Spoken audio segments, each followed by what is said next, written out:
Sarah, what's the little voice in your head saying? I mean, what I appreciate about Paul Well, Ryan come on, give is me this fucking guy. Give me your this voice. this fucking guy. What I appreciate about Paul Ryan is that he's allowing himself to be publicly this delusional after what is he? He's condemning the inability to stand up sternly to Trump and say it, and this collective illusion. It's funny. What did Paul It's just Ryan this do? herd mentality. I'm trying to remember what Paul Ryan did when Let's have it on the going Fox. got tough. What did he do? Did he do a lot of speeches? Did he get loud? Did he demand of donors to stop with this guy? That's not what he did. He wrote in Edmund Burke on his ballot. He wrote in Edmund Burke. He declined. He resigned his position and he joined the board of Fox. Those Fox board meetings, though, I'm sure if we got the minutes of those board meetings, he's really been holding the line. Wouldn't you rather have Paul there in those board meetings than some other crazy MAGA head? Because he's the one who's the voice of sanity at the table there. And if it weren't for him, who knows what they might have on Fox in primetime. How just before we get that, how can somebody be so wrong for 7 years and continue to be this wrong? I mean, it's like if you had a closet in your house, right? And every time you open the door to the closet, a bucket fell on your head. And for 7 years, the bucket kept falling on your head. And 7 years later, you're still opening the closet door and getting hit with the bucket. Like, people would be like, how fucking stupid are you? Okay, how fucking stupid is Paul Ryan? He's been saying the same shit since 2015. I mean, think about all the things that have happened. It's been nearly a decade. I didn't even have a child the last time when Paul Ryan was still contributing to this wrong line. Maybe he'll be right again at some point. I don't know, 2030, if we avoid autocracy, maybe in 2038, Paul Ryan will be right again. But he's sure as shit not right now. Like everything that he continues to say continues to be wrong, and every time he's just like, everybody just calm down, it'll come back around. All right, it's not coming back around, bro. Also, just as a factual matter, he's wrong. He's absolutely wrong. There may be a couple people who would be stronger Republican candidates in 2024. But Donald Trump will be a perfectly viable candidate. Yeah. There absolutely Donald Trump could win. I could think of one candidate that would be certainly weaker than Donald Trump actually in a general election. Yeah. Paul Ryan. Paul Ryan. Certainly weaker. Would do certainly worse than Donald Trump. This is what all of these people do, and it gets me so hot. They hate in Donald a bad Trump. way. In a bad way. They hate Donald Trump.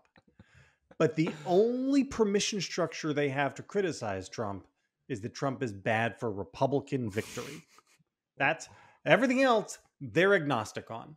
I don't want to get into the who's and where to fors. It's like Mike Lee saying, someday I would like to hear what Donald Trump himself has to say about January 6th. Open your fucking ears, Mike. He won't shut up about it.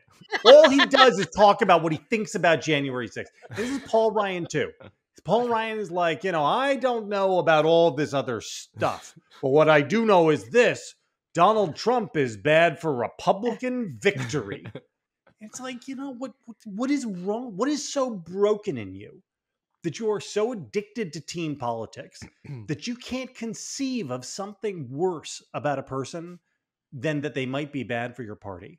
That is the thing which you look at and say, oh, nope, can't get on board with that. Might be bad for the party. Sure, this is what all of them do. I interrupted you. Do you want to go for Paul Ryan's top three candidates? Yeah, so did you look it up? Oh, yeah. Do you know who they are? I got one him. is Glenn Youngkin. Who's the other one? Youngkin is number 2. Ron is number 1. Paul isn't even fighting the And fight then- anymore. Paul is not even fighting the fight anymore. His number 1 candidate is just Trump. It's like mini Trump with his build-the-wall Legos. Okay. Number 2 was Glenn Youngkin. Number 3, you guys know this, don't you? Tim Scott. Tim Scott. Oh yeah, Tim Scott. Who remember that interview where he was asked about who won the election, and his response was, "This is like in December of 2020."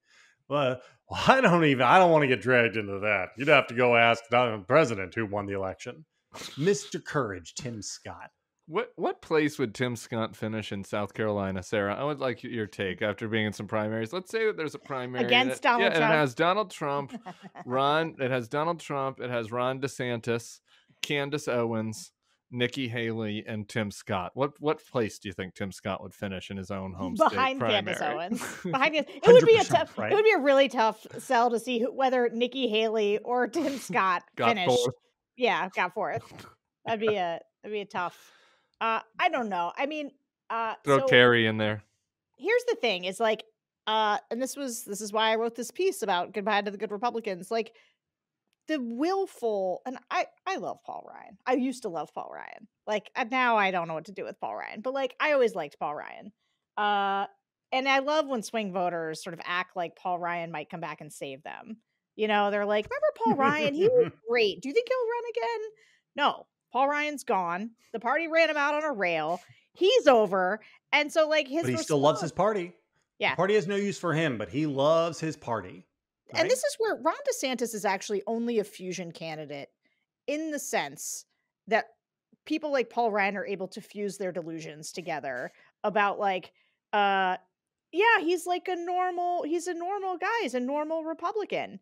Like if Paul Ryan can't possibly think that shipping migrants on a plane to Martha's Vineyard or suing, trying to use political pressure against the biggest employer in your state, or having a press secretary that shouts groomer at anyone that disagrees with her boss on the internet, he can't think that is becoming of the president. Like, he can't think that's the right thing, the right move. If anybody out there listening knows Paul and is friends with him and reach out, we could pool together the money.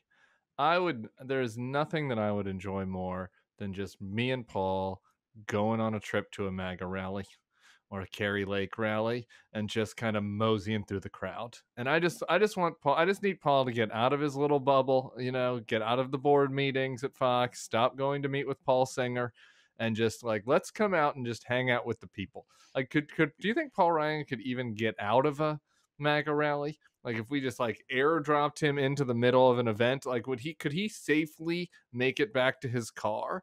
I don't think that Paul Ryan would think that he could safely get back to his car. Right. And yet the same people he thinks are going to use logic to determine that Donald Trump is not the best candidate to win the Republican primary. Like the same people that I would assume he'd be scared of. I think it's safe to say he'd be scared of them. Right. Would Paul Ryan go to a MAGA rally without security? I can't imagine. No way. Absolutely not. Absolutely not. And this is why the Mike Pence idea of running for president to me is so hysterically funny. Like, not only is he in the sour spot with voters, but like, I'm like, dude, the base like wanted to murder you. Like, their chants were about killing you. And the president that they love thought that was cool. Like, what makes you think this party wants you?